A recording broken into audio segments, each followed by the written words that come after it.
Our mission today is a really interesting one, I think. We're going to really listen in on, well, the everyday. Yeah, the small moments. Exactly. We've gathered this collection of seemingly fleeting interactions, little snippets of conversations from all over the place. Right. We're talking a pizza place, a pretty fancy restaurant, a hospital waiting room, someone taking a singing lesson, even dealing with like a wonky circuit breaker at home. Quite the mix. Yeah, and design discussions, a suit store visit, just friends chatting, and, those little observations about daily life. Okay. So the idea is to explore these really ordinary exchanges and see what maybe surprising patterns or relatable human things we can find. For you, the learner, this is about getting some hopefully insightful perspectives on how we act, how we connect, all pretty efficiently without feeling, overwhelmed by data. Absolutely. And what's really compelling, I find, is just how much these routine interactions actually reveal if we just, pause and consider them. Right. Each little piece of dialogue, it gives us a glimpse into what drives us, what we value, how we kind of navigate the world together. So we're looking at the building blocks, really. We really are. We're looking at the fundamental elements of how we live and interact day in, day out. Okay, so let's dive right in. Something we all do constantly. Ordering food. We've got a few different scenarios here, starting with a classic pizza joint. Okay, pizza place. Yeah, super straightforward. Medium pepperoni, an orange juice for the daughter, a salad. Pretty standard stuff. Familiar territory. But even here in the simplicity, there's this little spark, right? The daughter's just pure enthusiasm. This pizza makes my mouth water. Yeah. And then immediately, Mommy, can we come here next time? It really shows how, well, simple sensory stuff can create such a strong positive feeling, especially for kids. It absolutely does. That immediate positive gut reaction, Huh. It really underscores a core piece of human psychology, doesn't it? How that direct sensory pleasure creates these really strong positive associations. And makes you want to go back. Exactly. It drives our desire for repetition. Yeah. And this isn't, just about pizza. It's a fundamental mechanism in how we learn preferences, how we form habits, in all parts of life. That initial positive hit can be incredibly powerful for future choices. Yeah. Maybe even more so than like a carefully reasoned decision sometimes. Okay, so then we shift gears. We move to a more, let's say, upscale setting. But with a fun twist, we've got a diner who's flying solo. Oh, the solo diner. And they're kind of treating their hunger like a companion. The whole exchange with the reservation taker is pretty amusing. Yeah. A table for one. Wow, what a bold move. And the taker replies, what time would you and your hunger like to come? That's great. There's this real sense of personality shining through, even before any food is even mentioned. Definitely. And then the request for a window seat for, quote, good lighting for my food selfies.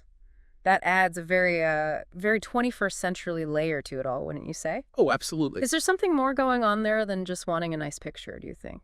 I think so, yeah.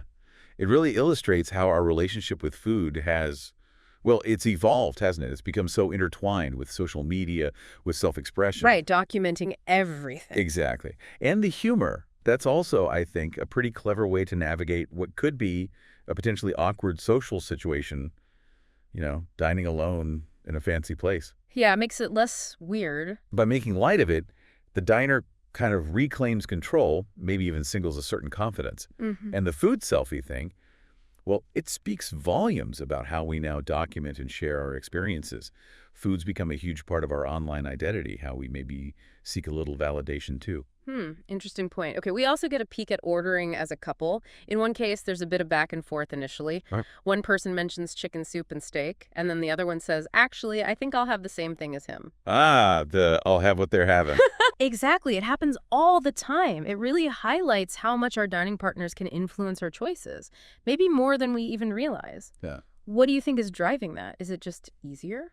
Well, it could stem from a few things. Yeah. There's often, like you said, a desire for simplicity. Just avoiding the mental effort, of making a whole separate decision. Laziness, basically. Maybe efficient laziness.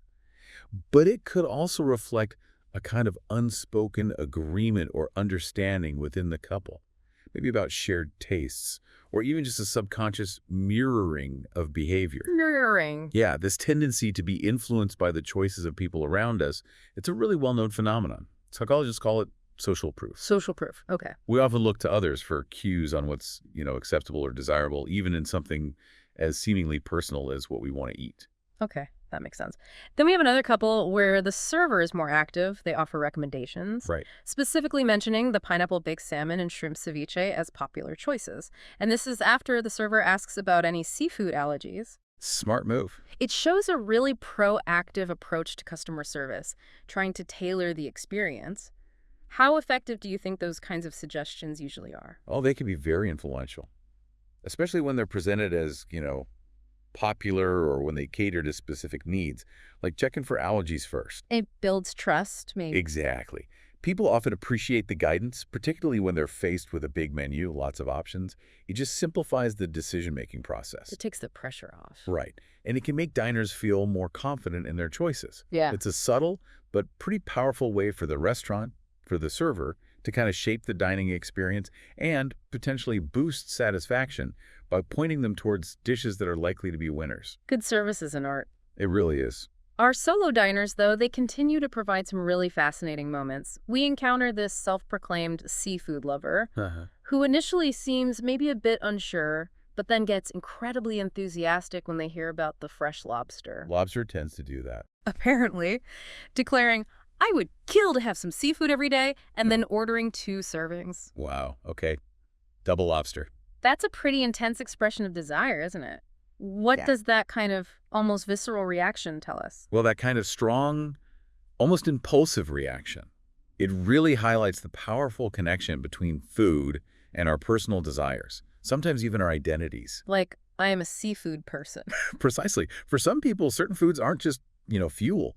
They represent this deep source of satisfaction, of pleasure, almost a craving, like they said. I would kill for it. Yeah, that declaration really emphasizes how deeply ingrained these preferences can be and how they can just override maybe more rational thoughts in the moment. It's pure want. Okay, then another solo diner. This one is quite decisive. No hesitation. Okay. Orders boiled Maine lobster, shrimp and grits as an appetizer, and red velvet cake for dessert, plus a vodka. Going all out, a full experience. Yeah, it really speaks to a clear sense of what they want, maybe an intention to really indulge. What can we infer from an order that's so direct and, well, varied like that? Well, that kind of directness in ordering often suggests someone who is very comfortable with their own tastes and preferences. Knows what they like. Exactly. Maybe someone who dines out often or just simply knows what brings them pleasure. The combination of dishes, too, the appetizer, main, dessert, drink. Yeah. It hints at a desire for a really well-rounded, satisfying culinary experience, hitting different flavor profiles, different textures. Getting the whole shebang. Pretty much. And the inclusion of the vodka, that might further support the idea of, treating oneself, making an occasion of it, even solo. Then we have the wonderfully, wonderfully relatable, indecisive diner. Ah, yes. We've all been there. Totally lost. Just seems completely overwhelmed, prompting the server to gently recommend pasta. Okay. And the server adds this humorous reassurance, but if you do order pasta, we'll just bring more bread. Haha. That's a good line. Solving the potential carb overload guilt. It seems to be the deciding factor. And then, almost immediately, the diner's mind shifts to dessert. Describing chocolate cake as, get this, like a hug, but from inside your stomach. Oh, that's fantastic. So evocative. Isn't it? How does that kind of emotional connection to food play a role in our choices? It seems huge here. Oh, it's incredibly powerful. Yeah. That server, first of all, very skillfully tapped into the diner's likely feeling of being overwhelmed. Offered a simple choice, pasta, with a comforting add-on, the bread. Genius. Yeah. And the hug analogy, that just perfectly captures the emotional comfort, maybe even nostalgia, that so many people associate with certain foods, especially comfort foods, desserts. Right. Cake equals comfort. For many, yes. These associations can often just outweigh purely rational thoughts like, health goals or dietary plans. Food becomes tied to our emotional state, our well-being, in these really profound ways. Like self-medicating with cake? Sometimes, perhaps. Yeah. Or just seeking a known source of comfort and pleasure. Okay, so the ordering process doesn't always end with that first decision, does it? We see this with the diner, who goes through multiple changes. With a flip-flopper. Totally. Starts with salad and sparkling water. Okay, healthy enough. Then switches to fries and Coke. Bit of a shift there. And then finally settles on a burger because, as they put it, they were suddenly craving something less green. Less green. I love it. It's funny because I think we've all been there, right? Staring at a menu, changing our minds 10 times. What does that kind of back and forth tell us about our decision-making process in just everyday situations? It really highlights the fluid nature of our desires, how easily they can be influenced by just internal states like mood or a certain craving popping into your head, and even external cues, maybe something someone else ordered. Seeing someone else's burger go by? Exactly. It reminds us that decision-making isn't always this, logical straight line. Yeah. We might have an initial plan and intention, but our underlying needs, our desires, they can shift in the moment. Sometimes drastically. Leading to these changes of heart, even after we thought we'd made up our minds. Yeah. It's really just a testament to the complexity of our internal landscape, what we think we want versus what we feel we want right now. Fascinating. Okay, and finally, in the restaurant world, we get a little glimpse into the checkout process, which also reveals some interesting social stuff. Final act. Right.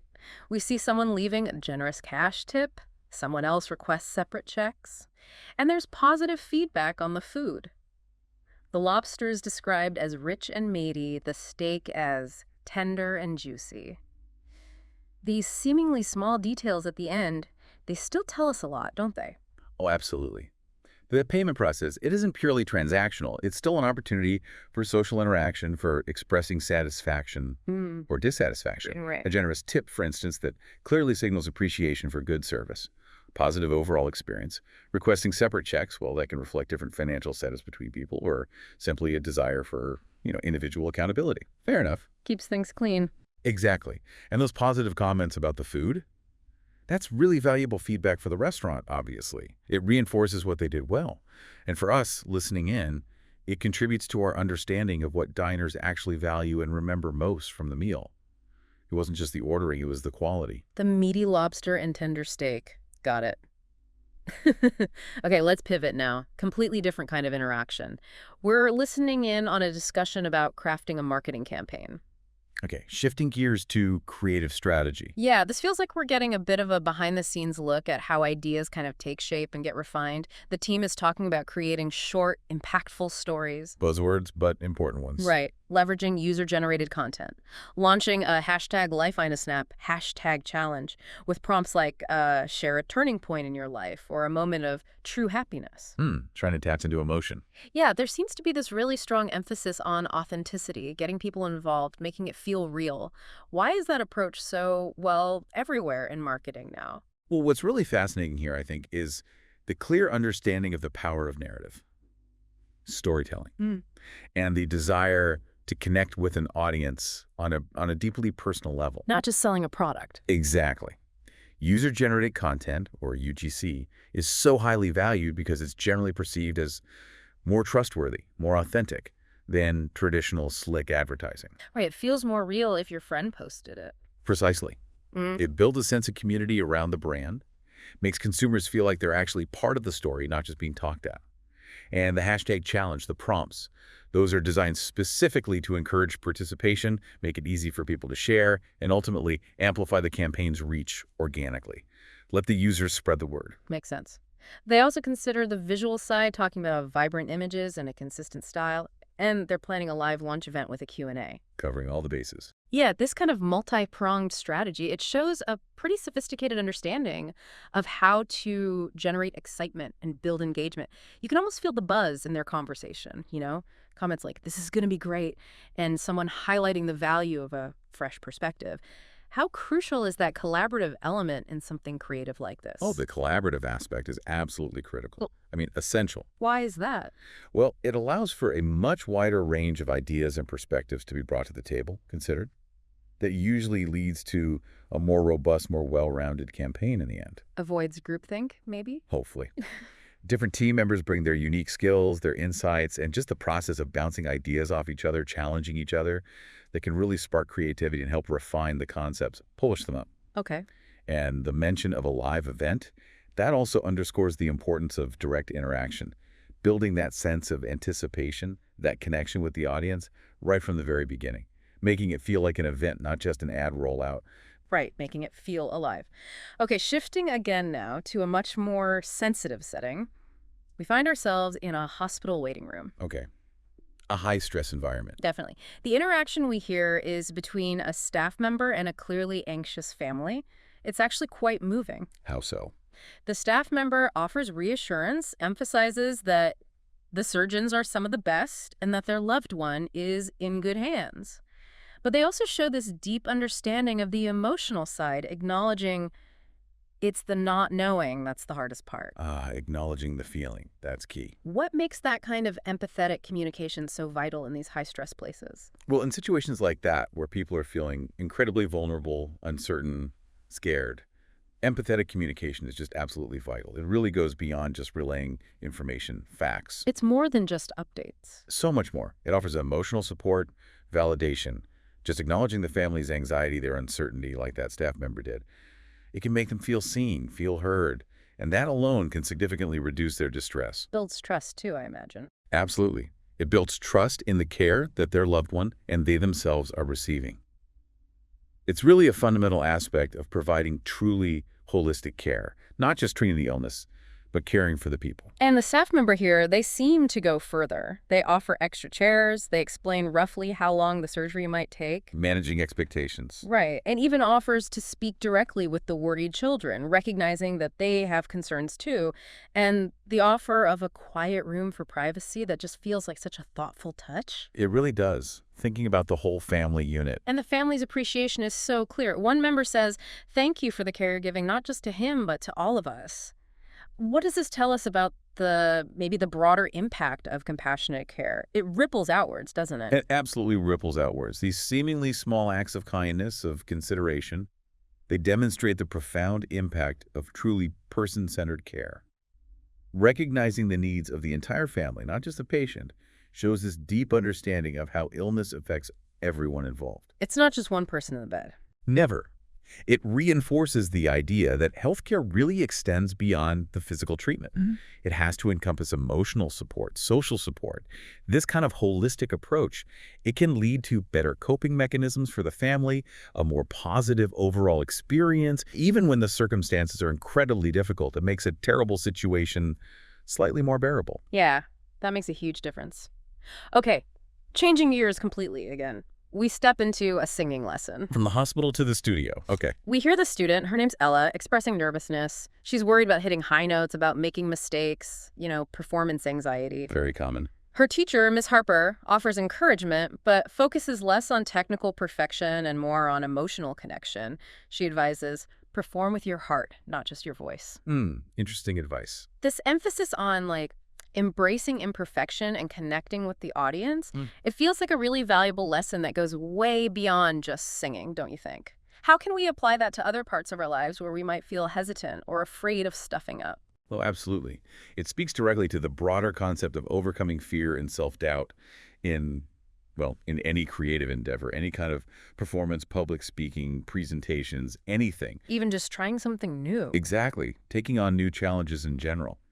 The emphasis on emotional expression, it aligns perfectly with the idea that authenticity, even vulnerability, can often be far more impactful, more engaging than just striving for flawless, robotic execution. People connect with realness. They do in so many areas of life. Connecting with others on an emotional level and being willing to be imperfect can lead to much more meaningful experiences, more growth, than just obsessing over achieving some perfect, unattainable outcome. That's a good reminder. There's this really lovely moment of breakthrough in the lesson, too. Ella sings again, and afterwards she says, "It felt like the song was a part of me." That's the magic moment. Yeah, and her teacher affirms it, saying, "That's the spirit. With that passion, you'll shine on stage." It really highlights the power of good encouragement and finding that personal connection to whatever it is you're doing. Yeah. What's the significance of that feeling when something becomes a part of you, when you're learning a new skill or pursuing a passion? That feeling, that sense of the activity becoming integral to yourself, that's often a key indicator of deep engagement. Maybe even the beginnings of a sense of mastery. It clicks. It clicks, exactly. Yeah. It signifies a shift from just, executing the techniques, going through the motions, to truly embodying the art form or the skill. It's when the focus moves beyond the mechanics and it becomes a genuine form of personal expression. Lost in the music, so to speak. Precisely. And the teacher's positive reinforcement there, that plays such a crucial role in fostering that development. By validating Ella's emotional connection, her passion, it builds her confidence Yeah. and encourages more of that feeling. Okay, our next scene shifts to something very practical, Yeah? down to earth. A faulty circuit breaker at home. Right, home maintenance realities. Buzzing noises, not good. Exactly. The conversation with the electrician highlights the potential danger, those buzzing noises being a telltale sign that could potentially lead to a fire. It really underscores the importance of addressing even seemingly minor home maintenance things promptly. Why do you think we sometimes put off these kinds of tasks even when we know deep down they could be risky? That's a great question. There can be several reasons for that kind of procrastination with home stuff. Sometimes it's simply a lack of awareness about just how serious the potential consequences could be. It's probably nothing, Wishful thinking. pretty much. Other times it might be the perceived cost or the hassle, the inconvenience of dealing with the issue, arranging time off work, finding someone reliable. Yeah, the mental load. Right. And there can also be a psychological element too, just a tendency to avoid thinking about potential problems. A bit of denial maybe, or that optimistic bias, the belief that, oh, it won't happen to me. Until it does. Exactly. But as this conversation clearly illustrates, even seemingly minor electrical issues can pose really significant safety risks. So timely action is crucial. The homeowner in this case is understandably concerned once they hear about the fire risk, wants it fixed ASAP. As you would. And the electrician's professionalism, offering a replacement by the next morning, suggesting a thorough inspection of the rest of the house's wiring that provides a real sense of reassurance. Good service again. It's a great example of effective communication and responsible service. How important is that feeling of trust and reliability when we're dealing with service professionals coming into our homes? It feels huge. Oh, it's paramount. Yeah. Absolutely paramount. We're essentially relying on their expertise to ensure our safety, our family safety, our well-being. Letting a stranger tinker with your electrics. Exactly. So clear communication about the problem, what the proposed solution is, any potential risks involved. That's all essential for building that trust. Yeah. And a proactive approach like suggesting the full inspection, that demonstrates a real commitment to the client's long-term safety and well-being. Going the extra mile. Yeah, it really solidifies their credibility and boosts our confidence in their services. Makes you feel like you called the right person. Definitely. Okay, moving into the realm of design now. We've got a discussion about a new chair. Okay, product design. The focus initially is on striking that balance between, how it looks aesthetics and how it feels comfort. They're considering features like adjustable lumbar support, a tilting backrest, memory foam, all the good stuff. Ergonomics and style. The eternal challenge. But the conversation goes beyond just the physical comfort. They're also talking about using eco-friendly packaging, linking sales to charitable donations, and making it easy to assemble for accessibility. More holistic view. Yeah, it shows this really rounded approach to product design, considering not just the person sitting in the chair, but also broader values, societal impact. Is this becoming a more significant factor for consumers these days? Are people really thinking about the packaging? Absolutely, I think it is. There's definitely a growing awareness among consumers about the broader impact of the products they buy. Beyond just the price tag. Way beyond. They're increasingly looking past just functionality and looks to consider the ethical implications, the environmental footprint. So the story behind the product. Exactly. And companies that successfully integrate these values into their design process and then communicate them effectively, they're often able to build much stronger connections with consumers who share those values, people who are willing to maybe even pay a bit more to support businesses that align with their own principles. Voting with their wallets. In a sense, yes. The language they use is quite aspirational, too. Someone says it's not just a chair, it's a statement of their values. Yeah, okay. That's laying it on thick, but it captures the trend. It really highlights this shift towards more maybe conscious consumption. The idea that the products we choose can actually reflect who we are and what we believe in. What are some of the psychological drivers behind that desire? Why do we want our chair to be a statement? Well, there are several psychological factors likely at play there. One is a basic human desire for self-consistency. We generally want our actions, including our purchases, to align with our stated beliefs and values. It reduces that uncomfortable feeling of cognitive dissonance. Feeling like a hypocrite. Right. Another factor is the need for social identity.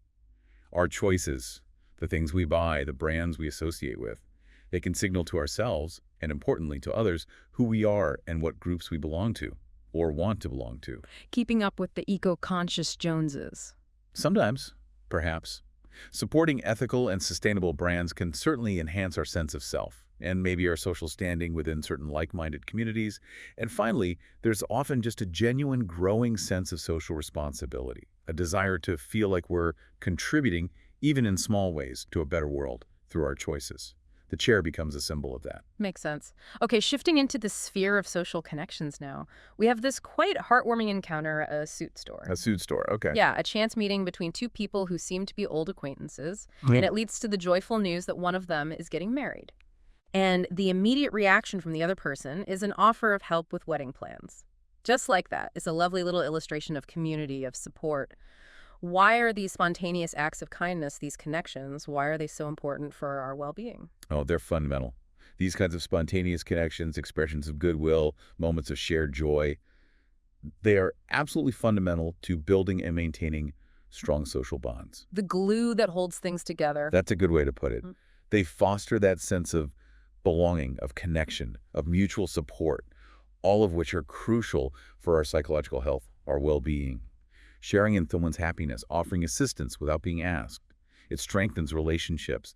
It creates positive emotions for both people, and it reinforces that reassuring idea that we're part of a supportive community. We're not alone. Yeah. These seemingly small interactions can actually have a really significant positive impact on our overall happiness and our resilience when things get tough. Like putting goodwill in the bank. Exactly. Okay, another social scene. Huh? A casual coffee conversation between friends. Coffee and commiseration. Pretty much. It delves into the complexities of a recent breakup. The observation is made by one friend about the other, Jenna, that she still loves him, even though she's trying really hard to move on. Ah, the lingering feelings. Tough spot. Yeah, it highlights how emotions, especially deep ones, often hang around and the crucial role that friends play in helping us navigate these really difficult emotional transitions. What's the importance of having that kind of supportive network during challenging times, like a breakup? Seems obvious, but maybe we take it for granted. We probably do take it for granted sometimes, but during really difficult times like a breakup, a supportive network of friends is just invaluable. Absolutely invaluable. What do they provide specifically? Well, first off, emotional validation. Just having someone acknowledge that, yes, this hurts, yes, this is hard. A listening ear, obviously, a sense of belonging when you might feel really isolated or rejected. Someone still on your team. Exactly. Friends can also offer different perspectives, maybe gently challenge our unhelpful thoughts. They help us process the flood of emotions. And sometimes they provide really practical support too, distraction, helping out with tasks. Pizza and movie night. Can be surprisingly therapeutic. Just knowing that we have people who genuinely care about us, who are there for us, it can significantly reduce those feelings of loneliness and distress and really promote emotional recovery. It's hard to overstate its importance. Yeah, good friends are gold. Okay, we also get to overhear some encouraging conversations centered around personal hobbies. Oh, yeah. One about painting, another about learning guitar. The emphasis in both chats seems to be on progress, not immediate perfection. Someone says, every expert was once a beginner. Good advice. Very true. And the power of belief comes through, too. Thanks for believing in me. These seemingly minor exchanges, just a few words of encouragement, they can be incredibly motivating, can't they? Hugely motivating. What's the psychological impact of receiving that kind of positive affirmation when you're trying to learn something new, pursue a passion? Well, these moments of encouragement, of validation, they are just incredibly vital for fostering self-belief and perseverance, especially when you're starting out, when you're feeling clumsy or incompetent. When you mostly sound terrible on the guitar. Exactly. Knowing that someone else, someone you respect maybe, believes in your potential, it can significantly boost your confidence. It increases your motivation to keep practicing, keep pushing through the frustrating parts, and it helps you overcome setbacks more easily. Doesn't feel like you're failing alone. Right. Positive affirmation can almost create a kind of self-fulfilling prophecy, where that belief in your ability, both your own and the belief reflected back at you, leads to greater effort, which ultimately leads to greater success. It fuels the engine. Nice. Okay, our collection of everyday moments also gives us little glimpses into commerce and consumer awareness. The marketplace. Yeah. We hear a dress purchase being made, and there's a positive comment about the taxes being included in the displayed price. The customer expresses appreciation for that transparent pricing. Why is that kind of transparency so valued by consumers? Seems like a small thing, but she mentioned it. It might seem small, but transparency in pricing really builds trust between businesses and consumers. It's quite fundamental. How so? Well, knowing the full cost upfront allows people to budget better, obviously. But more importantly, it avoids that frustration, that potential resentment that can bubble up when you get hit with unexpected fees or hidden charges right at the checkout. The dreaded plus tax and fees. Exactly. Including it all up front signals honesty, it signals respect for the consumer. It just fosters a more positive, less antagonistic shopping experience. And that can absolutely lead to greater customer loyalty in the long run. People remember feeling tricked, and they remember feeling treated fairly. Makes sense. We also hear about an inquiry someone's making about a used car. Ah, bigger ticket item.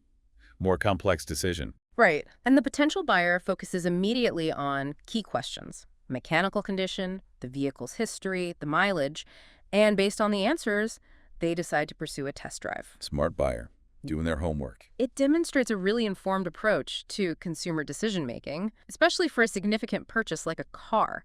What are some of the key sort of cognitive processes that kick in when we're making these kinds of important buying decisions? Well, when making significant purchases like a used car, several key cognitive processes really come into play. First, there's active information gathering. Asking the question. Right, actively seeking out details about the product's features, its history, its condition, maybe looking up reviews online. Then there's usually some comparative analysis, weighing different options, their pros and cons.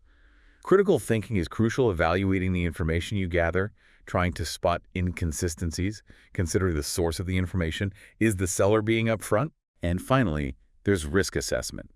Trying to anticipate potential problems down the line, expensive repairs, safety issues, and making a decision that hopefully minimizes those risks.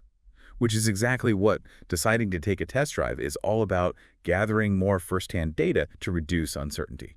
It's a whole mental workout. It really can be, especially for big decisions. Okay, we also encounter moments that just really highlight the appreciation of simple pleasures. Pure and simple. The good stuff. Yeah, the shared enjoyment of watching a sunset. Someone expresses the desire to experience more moments like that. It just reminds us of the beauty in the natural world and maybe the value of just stopping and sharing an experience. Taking a moment to just be. Exactly. And similarly, there's a moment about enjoying the rain, focusing on the soothing sound it makes, and how it's associated with calm memories. It shows how sensory details can evoke really positive emotions and connect us to our past. Why is it important, do you think, to actually take the time to appreciate these seemingly small, everyday moments of beauty or calm? I think taking the time to appreciate these simple pleasures is actually crucial for our overall well-being. It sounds cliche, maybe, but it's true. How so? Well, it fosters mindfulness, for one. It pulls us out of our busy heads, our worries, and brings us into the present moment. It allows us to experience joy, maybe gratitude, and the everyday stuff we usually rush past. Stopping to smell the roses or listen to the rain. Exactly. And shared experiences, even something as simple as watching a sunset together, they strengthen our connections with others. They create positive shared memories. And paying attention to those sensory details, like the sound of rain, yeah, that can trigger positive emotional responses, connect us to cherished memories, maybe feelings of peace. It just enriches our lives in these subtle but really significant ways. It's like adding texture to life. Texture, I like that. Okay, finally, we touched briefly on well-being and habits. We overhear some advice being given about napping. Ah, the power nap. Right. The advice is to take shorter naps, maybe 20, 30 minutes, to combat fatigue without getting that awful groggy feeling afterwards. Post-nap inertia. Yeah, it's real. This practical tip really highlights the science behind getting rest effectively. And then there's this other little observation someone makes about their friend Jake. Okay. They noticed Jake's color preferences seem to be changing. He's wearing different colors lately. And it sparks this curiosity about the possible reasons. Maybe it's reflecting different moods he's in, or maybe he's just experimenting with fashion. Reading the style tea leaves. Kind of.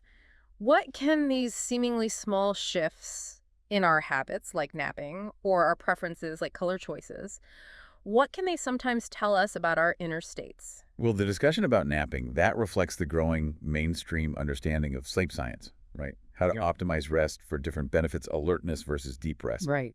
The observation about changing color preferences, That highlights the really fascinating, often subconscious ways individuals express themselves, their internal states, through their external choices. Even something as simple as the color of your shirt. Subtle shifts in our habits, like sleep patterns or our preferences, like the colors we find ourselves drawn towards. They can sometimes be indicators of changes in our mood, our energy levels, maybe stress, or even our evolving sense of self, who we feel like being today. So pay attention to your wardrobe choices. Maybe. Or just pay attention to those small changes in yourself and others. They can offer valuable little insights into our own well-being and our personal growth, or just what's going on beneath the surface. Okay. So as we've taken this really extensive journey, I mean, we've been diving into these slices of everyday life for, well, quite a while now. 3 hours deep. 3 hours deep into the everyday. What would you say is the key takeaway for our listener, the learner? After immersing ourselves like this, what's the big picture that emerges from all these seemingly small, disconnected interactions? What's truly profound, I think, is how these seemingly insignificant fleeting dialogues, the pizza order, the suit store chat, the chair design talk, when you look at them all together collectively, they reveal this incredibly intricate, rich tapestry of human experience. It all connects. It really does. Right. They underscore our fundamental needs for connection, for understanding, for safety, for meaning, for well-being. We've seen across all these different contexts how we seek joy in simple things, how we navigate complex social dynamics in just everyday exchanges. Like ordering dinner. Exactly. How we strive for meaning in our choices, whether it's a chair or a career. How we offer and receive support in countless subtle and sometimes not so subtle ways. Yeah. These aren't just isolated incidents happening randomly. They're consistent patterns that really illuminate the core of what it means to be human, navigating the world with others. And I think by paying closer attention to these ordinary moments, we gain a much deeper appreciation for the sheer richness and complexity of our shared existence. Yeah, it really does encourage us, doesn't it, as listeners, maybe to become more mindful observers in our own daily lives, our own interactions. What subtle cues, what unspoken messages might we be overlooking in our own conversations at the grocery store or over coffee? What can these ordinary moments teach us, not just about other people, but about ourselves? Simple sensory pleasure leads to a strong, positive feeling, and bam, you want it again. It's not just about the pizza itself, then. Well, the pizza's the trigger. But the mechanism is broader. It's how we form preferences, habits. That first positive hit can be really powerful for future choices, maybe more than, a logical reason. Okay, interesting. Now let's shift gears. A fancier place, but with a twist. We've got someone dining alone, and they're kind of treating their hunger like a date. How so? The reservation call is brilliant. The host says, "A table for one." Wow, what a bold move. And the diner replies, "What time would you and your hunger like to come?" That's great. Lots of personality there. Right. Even before food is mentioned. And then they ask for a window seat for good lighting for my food selfies. Yeah. Very 21st century. Definitely. It shows how food isn't just fuel anymore, is it? It's tied up with our social media lives, how we present ourselves. Is there more to it than just the photo op, do you think? I think so. The humor is maybe a way to own the situation, right? Dining alone, especially somewhere fancy, can feel a bit awkward for some. Yeah, maybe a little self-conscious. Exactly. So making a joke of it, personifying hunger, it kind of diffuses that. Gives them control, projects confidence maybe. Yeah. And the selfie thing, well, that's documenting the experience, sharing it. Food as part of our online identity. Yeah, that makes sense. Okay, we also get a look at couples ordering. One couple, there's a bit of back and forth. Someone mentions chicken soup, steak, and then the other person just goes, "Actually, I think I'll have the same thing as him." Happens all the time, right? Oh, constantly. It's fascinating how much our companions sway our choices, sometimes without us even realizing it. Why do you think that is? Is it just easier? Laziness could be part of it, sure, less mental effort. But it could also be, a kind of unspoken agreement, shared taste, or even just subconscious mirroring. Mirroring. Yeah, like unconsciously copying behavior. There's also that concept of social proof. We look to others to see what's good or acceptable. If they're having it, it must be okay, right? Even with something as personal as food. Social proof in ordering dinner. Okay. Then there's another couple where the server's more involved. They ask about allergies, first seafood allergies specifically. Good practice. Smart. And then they recommend the pineapple baked salmon and shrimp ceviche, mentioning they're popular. It feels very guided. And that can be really effective. When you're faced with a menu, Lots of options. A recommendation can cut through the noise. Especially if it's framed as popular or tailored, like after asking about allergies. Precisely. It simplifies things, makes you feel more confident you're picking something good. Yeah. It's a subtle way the restaurant shapes your experience, aims for satisfaction. Right. Okay, back to our solo diners. They're quite the characters. We've got a self-proclaimed seafood lover. Seems a bit lost at first, but then they hear about fresh lobster, and it's like a switch flips. Total enthusiasm. I would kill to have some seafood every day, they say. Wow, strong words. And orders 2 servings. What does that kind of almost visceral reaction tell us? It really highlights that powerful personal connection we can have with certain foods. It's not just about needing to eat. It's about deep desire, intense pleasure, maybe even identity. I'm a seafood person. Yeah, like it's part of who they are. Exactly. That craving can be so ingrained it just bypasses rational thought in the moment. 2 lobsters. Oh. Yeah. Then another solo diner, very different vibe, super decisive. Orders boiled Maine lobster, shrimp and grits appetizer, red velvet cake for dessert, and a vodka. Okay, knows what they like. Seems like it. Very direct, quite a mix of things too. What can we kind of read into that? Well, that directness might suggest someone comfortable with their tastes, maybe dines out often, or just knows exactly what equals pleasure for them. A clear plan for enjoyment. Yeah, and the variety appetizer, main, dessert, drink, suggests wanting a full, satisfying experience, hitting different notes, textures. Definitely sounds like treating themselves. Okay, and then there's my personal favorite, maybe because I relate. The indecisive diner. Ah, yes. The menu starer. Totally lost. The server has to step in, suggest pasta, but does it with this funny reassurance. But if you do order pasta and still feel hungry, we'll just bring more bread. Nice touch. Takes the pressure off. It seems to work. But then, almost immediately, the diner's thinking dessert. And Rasarad describes chocolate cake as, get this, like a hug, but from inside your stomach. Oh, that's brilliant. That perfectly captures the emotional side of eating, doesn't it? It really does. How big a role does that emotional connection play? Huge. The server was smart there, offering a simple choice, plus a comforting bonus, the bread. And that hug line, that's tapping right into comfort, maybe nostalgia, security, things we associate with certain foods, especially sweets. So it's not just about taste. Often it's barely about taste. It's about the feeling. Those emotional ties can easily trump, health goals or calorie counting. Food is deeply linked to our emotional state. Which brings us to the order changer. Someone starts with salad and sparkling water. Healthy intentions. Right. Then switches to fries and Coke. And finally lands on a burger because, quote, I was suddenly craving something less. Green. We've all been there. Right. That internal battle. Totally. What does that flip-flopping say about how we make decisions day to day? It just shows how fluid our desires are, how easily influenced by mood, a sudden whim, maybe even something someone else is eating nearby. Yeah, decision-making isn't always neat and tidy. Not at all. It's not always logical A to B. You have an idea, but then your gut or your craving kicks in and changes everything. It's complex in there. Yeah. Okay, last bit on restaurants. The checkout also reveals things. We see someone paying cash, leaving a big tip, someone else asking for separate checks. The logistics and the social cues. And people giving feedback, like the lobster was rich and meaty, the steak tender and juicy. Small comments, but telling. Absolutely. Paying isn't just handing over money. The tip signals appreciation, satisfaction. Separate checks reflect financial realities or preferences. And the comments, direct feedback. Exactly. Valuable for the restaurant, obviously, but it also shows us what stood out to the diner, what they valued most about the meal. Quality, taste, texture. Okay, let's pivot completely. Different world now. We're listening in on a team planning a marketing campaign. Right, the creative process. Feels like we're flies on the wall. They're talking about creating short, impactful stories using user-generated content, launching a hashtag challenge, #LifeInaSnap. The user-generated angle. Very popular. Yeah, with prompts like sharing a turning point or a moment of true happiness, big focus on authenticity, getting people involved. Why is that approach so common now? Well, it taps into the power of personal stories, doesn't it? And user-generated stuff feels more real, more trustworthy than a slick ad. Right, less like being sold to. Exactly. It builds community around the brand, makes people feel like participants, not just consumers.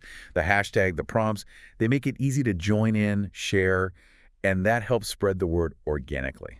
They're also thinking visuals, vibrant images, consistent style, and planning a live launch event with a Q&A. It sounds quite comprehensive. It's a multi-channel approach, yeah. Covering different bases to build buzz and engagement. There's a real energy in their talk, too. This is going to be great. Someone mentions valuing a fresh perspective. How important is that teamwork aspect in something like this? Oh, crucial, especially in creative fields. Bouncing ideas around, different people bringing different skills, different viewpoints. It almost always leads to a stronger outcome. Avoids groupthink, maybe. Hopefully. Yeah. And that friction, that back and forth, can spark new ideas. The live event piece also shows they want that direct connection, that real-time interaction with their audience. Okay, shifting now to a much more sensitive environment, a hospital waiting room. Okay, high stress. Yeah. And the interaction is between a staff member and a clearly anxious family. It's quite moving, actually. The staffer offers reassurance, the surgeons are some of the best, he's in good hands. Trying to lower the anxiety levels. Exactly. And they really seem to get the emotional weight of it, saying it's the not knowing that's the hardest part. Acknowledging the feeling. That's huge. Why is that kind of empathy so critical there? Because in situations like that, people feel incredibly vulnerable, scared, powerless. Just getting information isn't enough. You need emotional support. To feel understood. Yes. Feeling seen, heard, having your anxiety validated can genuinely reduce distress. It builds trust, makes a terrifying situation just slightly more bearable. It's fundamental to compassionate care. And this staff member, they go further, offering extra chairs, explaining the expected surgery time, even offering to talk to the kids who are obviously worried too. Thinking about the whole family unit, that's really good. And offering a quiet room for privacy, just very thoughtful. And the family notices. One says, thank you for the care you're giving, not just to him, but to all of us. Wow. Yeah, that really speaks volumes. What does that tell us about compassionate care generally? It shows that healthcare isn't just about the medical procedure. It's about the whole person, and often their whole support system. These small acts of kindness, of thinking about everyone's needs, the chairs, the quiet room, talking to the kids, they have a massive impact. It makes the care feel more human. Exactly. It's holistic. It helps people cope better, fosters a more positive experience, even when things are really tough. Okay, another complete change of pace. We're in a singing lesson now. All right.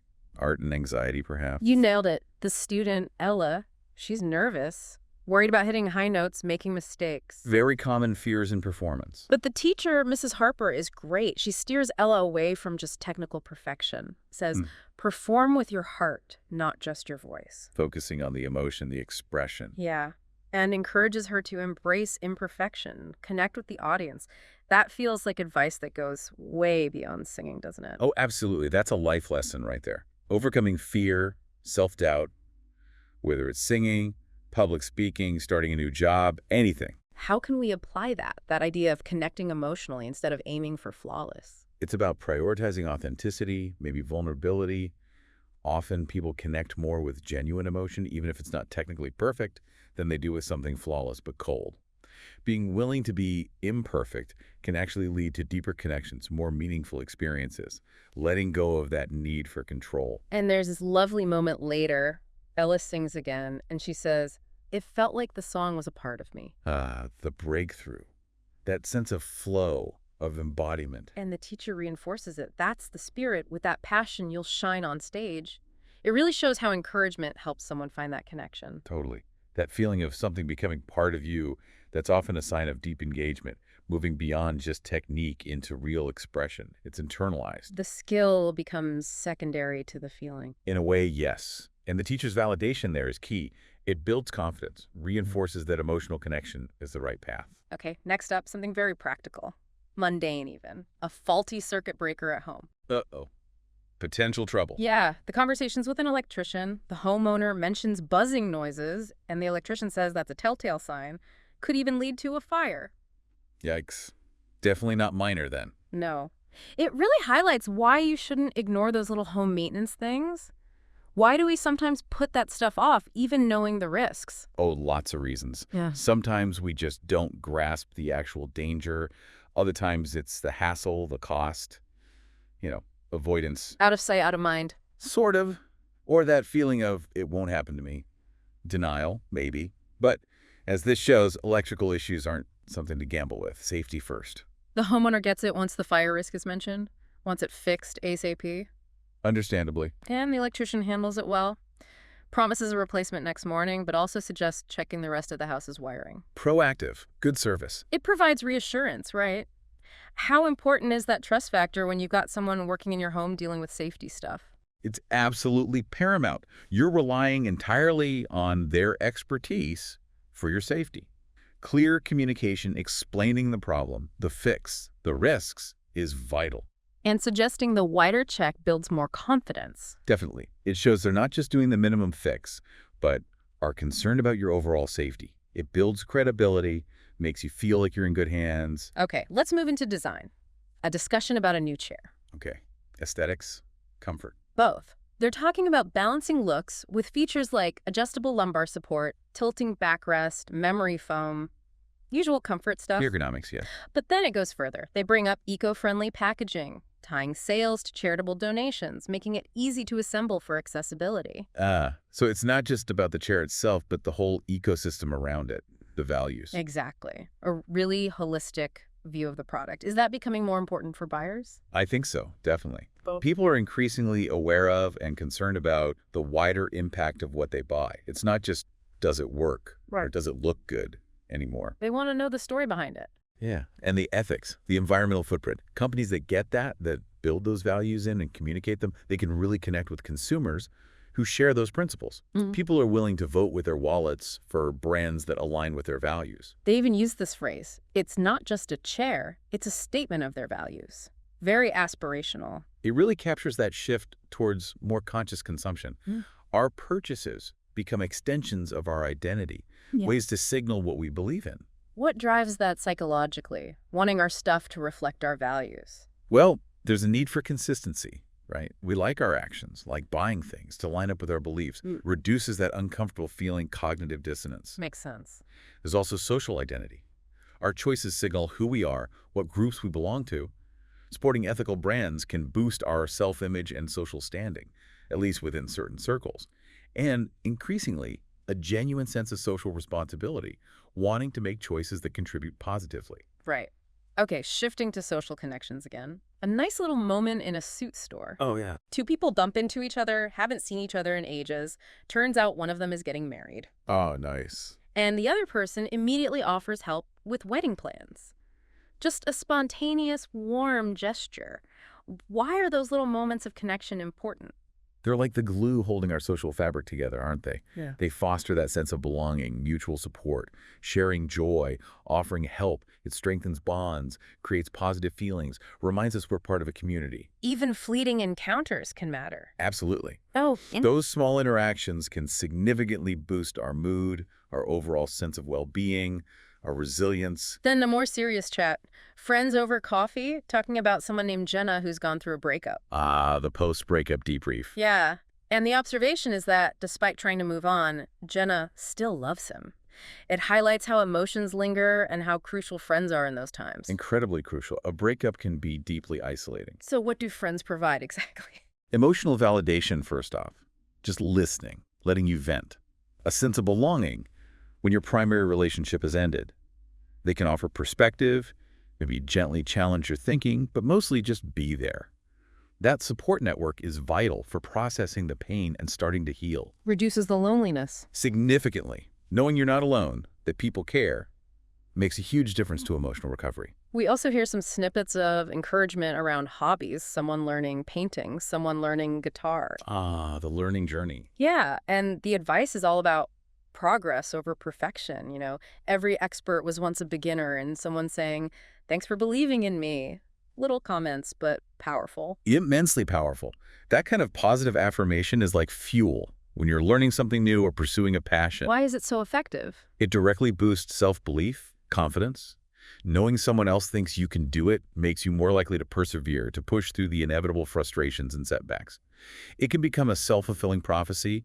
Belief leads to effort, which leads to improvement. That external validation really matters. Especially in the early stages, yeah. It counters the internal critic that often pipes up when we're struggling. Okay, let's touch on commerce again, consumer awareness. Someone buying a dress comments positively that the tax was included in the sticker price. Ah, transparent pricing. Yeah, they appreciated knowing the final cost up front. Why is that transparency so valued? It just builds trust, fundamentally. No nasty surprises at the till. You know what you're committing to. It feels honest, respectful. Avoids that feeling of being tricked, maybe. Exactly. Yeah. Hidden fees or unexpected taxes can create resentment, make the whole experience feel negative. Transparency fosters goodwill, maybe even loyalty. Then we have someone looking into buying a used car. Very different scale of purchase. Big decision. Lots to consider. And the buyer is focused, asking key questions. Mechanical condition, vehicle history, mileage, decides they need a test drive. Seems like a smart, informed approach. Definitely. What's going on mentally when we make those big buys? Well, it's a much more involved cognitive process, right? You're actively gathering information features, condition, history reports, you're comparing options, weighing pros and cons. Critical thinking kicks in. Yeah. Yeah, evaluating the info, looking for red flags, and there's risk assessment, what could go wrong? Yeah. How do I minimize that risk? The test drive is part of that, verifying the information, getting a feel for the car. Much more deliberate than choosing pasta over a burger. Hopefully. Though sometimes emotion still plays a role, even in big purchases. True. Okay, let's move towards wrapping up with some moments of appreciating simpler things. We hear people watching a sunset together, Ah, nice. enjoying the beauty, saying they wish they did it more often. Is it Yeah. a reminder of nature, shared experience? Those moments of collective awe or just quiet appreciation. And similarly, someone enjoying the sound of rain, finding it calming, bringing back good memories, just focusing on a sensory detail. Grounding. Why is it important to actually notice and appreciate those small, everyday, beautiful moments? Because it cultivates mindfulness, pulls us into the present. It fosters gratitude for what we often take for granted. Shared moments like the sunset strengthen bonds, and sensory details like the rain can be powerful anchors to positive emotions and memories. It adds richness to life. Exactly. It counteracts the tendency to always be rushing, always focused on the next big thing. It's about finding joy in the now, in the ordinary. Finally, a couple of quick hits on well-being and habits. Someone gets advice on napping. Keep it short, 20-30 minutes, to avoid grogginess. Ah, the power nap science. Good practical advice. Yeah, optimizing rest. Yeah. And then there's just an observation someone makes about a friend, Jake, suddenly wearing different colors than usual. Oh, just a casual comment. Yeah, wondering if it means anything different mood, just trying new styles, it's noticing a small shift. What can those little changes in habits or preferences tell us? Sometimes, quite a bit. Subtle shifts, whether it's sleep patterns, food choices, or even the colors someone wears, can be external indicators of internal changes. Like mood or energy levels. Yeah, or maybe exploring a different aspect of their personality, experimenting. Paying attention to those small details in ourselves and others can sometimes offer clues about well-being or personal evolution. Not always, of course. Sometimes a blue shirt is just a blue shirt. Right. But sometimes it's more. Okay, so we've really taken a long walk through these everyday scenes, listening in for, well, quite a while now. It's been fascinating to piece them together. Yeah. So thinking about the whole journey, this deep dive over the last effectively 3 hours of conversation distilled here, what's the big takeaway, the main insight for our listener, the learner? You know, what really stands out is how these fleeting moments, these snippets of ordinary talk, when you put them all together, they paint such a rich picture of what it means to be human. It's more than just random chatter. Much more. They consistently point to our core needs. For connection, for understanding, for feeling safe, for finding joy, for making sense of things. We saw people seeking pleasure, navigating social rules, trying to make good choices, supporting each other. In really small, subtle ways sometimes. Exactly. It's not always grand gestures. It's the offer of bread, the shared glance at a sunset, the patient explanation in the hospital, the encouragement in the singing lesson. These aren't just isolated things. They're recurring patterns. They show the intricate ways we live together. So paying attention to the ordinary isn't trivial. Not at all. It's where most of life happens. And it's where we can gain a profound appreciation for the complexity and often the kindness woven into our daily existence. Yeah, and it really does make you think, doesn't it? It encourages us, listening back, to maybe be more mindful observers in our own daily lives. Like, what cues are we missing in our own conversations? What unspoken things are happening? What can these moments teach us about ourselves even? our own motivations, our own feelings. Absolutely. It prompts that question. How much of our day do we spend on autopilot, especially in routine interactions? Probably a lot. Probably. Yeah. What do we miss because of that? By consciously tuning in, by really listening and observing, not just hearing, we can potentially build more empathy, communicate better. Yeah. Just understand the whole human dance a bit more deeply. Recognizing that every interaction, no matter how quick, holds something. Potential insight, yeah. Even ordering a pizza. Even ordering a pizza. So maybe the final thought for you, the learner, after this extended exploration, is that the real depth of human experience, the richness of it all, it isn't always in the big headlines of our lives. Right. It's often found right here in the accumulation of these small, shared, everyday moments, the ordinary stuff. So maybe the encouragement is to just appreciate that depth, the humor, the vulnerability, the trying, the connecting, all the humanity tacked into the everyday. Exactly. Well, thank you for taking this very deep dive with us today.